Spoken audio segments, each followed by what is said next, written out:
Welcome to Advice Patreon asked for. For years, people have listened to me give my brand of brutal and sarcastic advice to people who never asked for it in the first place, and now they've said, "Yeah, I'd like that. I can't wait for you to not help me with my problems, please." Our first question is from someone with, let's call it an etiquette question. Just call me Mr. Miss Manners. Dear Buckley, as of last night, my girlfriend and I had a bit of a heated debate on a particular term. I used the phrase, fresh off the boat, to describe a new coworker who came onto our crew right after immigrating from Egypt. My girlfriend accused me of being racist towards non-white Americans for using the term. To be clear, my mother and father were both born outside the US and immigrated here, and I am first gen in my family. My folks and siblings have always used this term. My coworkers have used this term in reference to themselves when they don't know something about US norms. I know plenty of creators on the platform who are white and use the term as well without being Asian, Hispanic, or Black. I think she is missing the context, but she insists I'm being racist. What's the deal?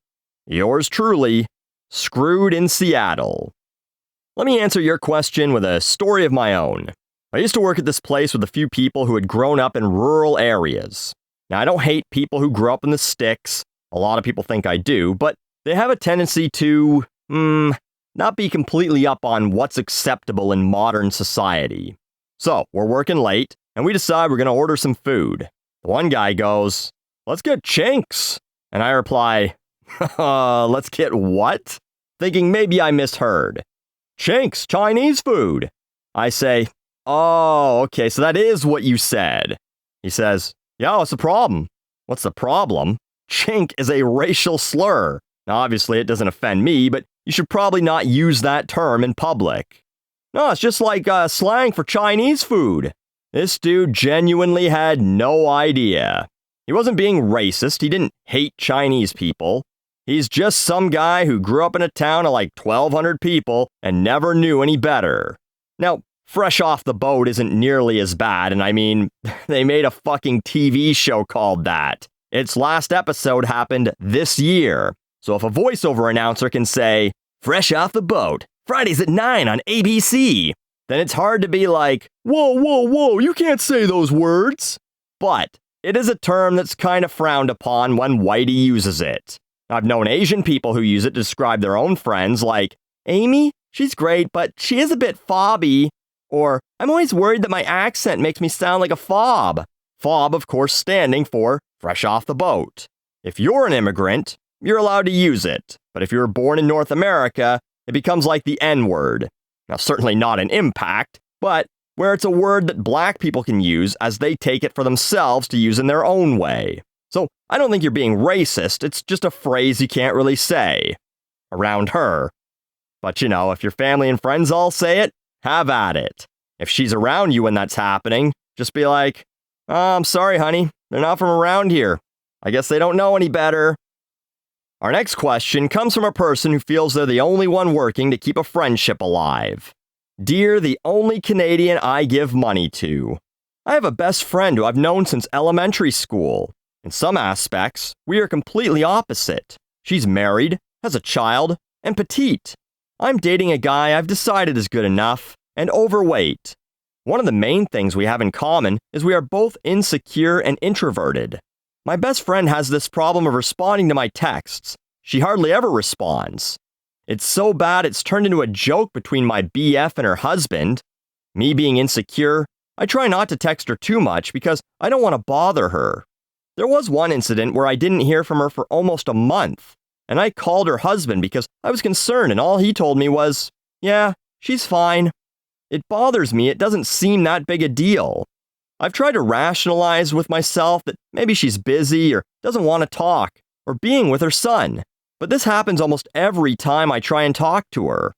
I'm also understanding that she doesn't have to talk to me all the time. I text her only once or twice a month. It makes me feel bad about myself when I'm always the one to text first to see how she's doing, to make plans and etc. If I don't text her first, I don't hear from her for months. Her husband told me I should be used to this considering how long I've known her, and I am, but I still feel shitty about it. I also can't talk to her about how I feel because she's not confrontational. You think I'm being too serious about this? Should I stop worrying and let things be? Signed, how about we call her Lonely in Louisville? First off, I can't help but laugh at the I'm dating a guy I've decided is good enough part. Settling so hard you should call your bedroom Catan. Here's the thing though. You shouldn't feel bad about yourself because it has nothing to do with you. I know that's going to sound weird, and the argument I'm about to make for it is going to be even more confusing, but she's decided that you are not a priority. But that has nothing to do with you and everything to do with her. You being who you are, your history, that's irrelevant. I would bet she's doing this with most people she's known for a long time, possibly even family. She's settling in her own way, into a life that's her and her husband and her child, maybe being friends with new people that she's in contact with more often. I'm guessing you guys don't really live in the same city anymore and can't or don't hang out physically. Now, that doesn't mean you're not friends anymore or that she hates you, which may be something that you're thinking, or maybe I've just now put that in your head and your insecurities are now making you think, oh God, I never thought about that. What if she hates me? What if I did something to offend her? Maybe I didn't tell her how cute her child is, or I made fun of her husband and she laughed, but secretly thought I was just being a jealous bitch. But I think you have two options. One, press for something a little more regimented. You said you're both introverts and both insecure, but just say, hey, I think we should get together for a game night. Either physically or over Zoom or Discord or whatever the kids are using these days, and try and set a monthly thing up. And if she's like, nah, I can't, or just doesn't fucking answer at all, then you skip directly to option 2 anyway. And understand that it may be time to accept that this is the friendship, and either some time apart will make her miss you and want to catch up with you again, or the friendship will just kind of gradually dissolve or become one of those ones where they only message you when they need something. And then you get a hotter friend and post pictures of yourselves having a great time together, and either she gets jealous and starts messaging you again, or she's so into her own world that she doesn't even notice those pictures, and you now just have a hotter friend that you have a lot of fun with. It's a win either way. And our final question is from a young lad with a problem that pretty much no one in high school actually has. Dear Mr. Wannabe Couples Therapist, I have a severe crush for a hot classmate in my AP chemistry class in high school. She has a wonderful personality, a great smile, and a luscious body. We sit next to each other in class, converse a lot, both in and out of school, and help each other for our assignments and projects. We bond with each other very well, and she's very interested in having me as her boyfriend. However, no matter how hard I try, I just can't reciprocate her romantic feelings.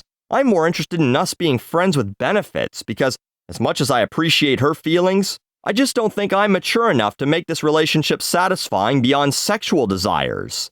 How can I tell her my true feelings without putting her down and straining our friendship in the process? Signed, they called themselves Emotionally Exhausted and Edison. Hi, I'm in high school, and a hot girl I have a crush on wants me to be her boyfriend, but I don't think I'm mature enough. You're right, you're not. No high school guy is. So then you're asking, how can I tell her I just want to flop around on her like an awkward teenager and think I'm really good at what I'm doing, but that I don't want to slap a label on that package without her getting pissed off at me? You can't, because she's not mature enough either. You're both high school students.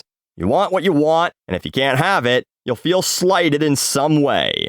What's hilarious to me is that you're already doing it, presumably without the sex right now.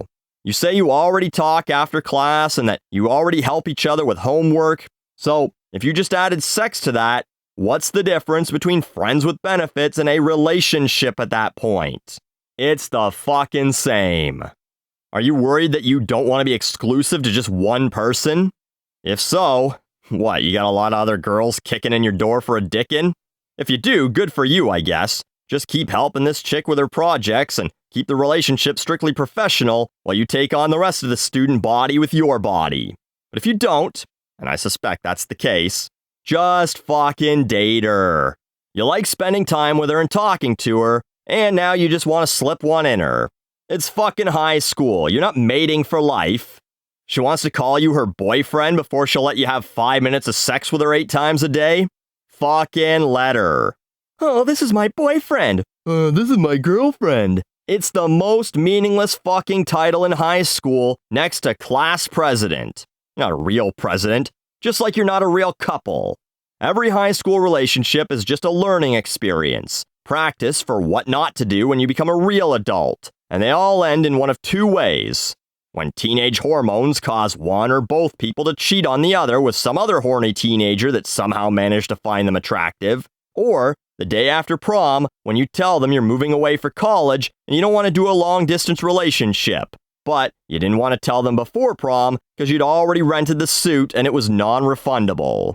The only relationships that survive high school are those fucking weird ones where some poor deluded souls believe they found the one at the age of 15. It's just amazing that they just so happen to be enrolled in the same school district.